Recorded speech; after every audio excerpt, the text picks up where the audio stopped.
How to create a custom color scheme on Wix. So for this one, just go right here to the site design option. And then from in there, it should show you this site theme.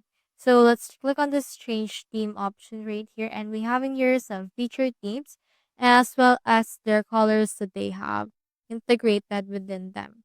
So as you can see, when you change up the themes right here, it will change up the things that you have.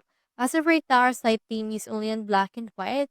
But as you can see right here, I have customized it to become pink, blue, and violet. So in order to change it up and make it custom, what you can do is you can just click on any component and then change the background from in there.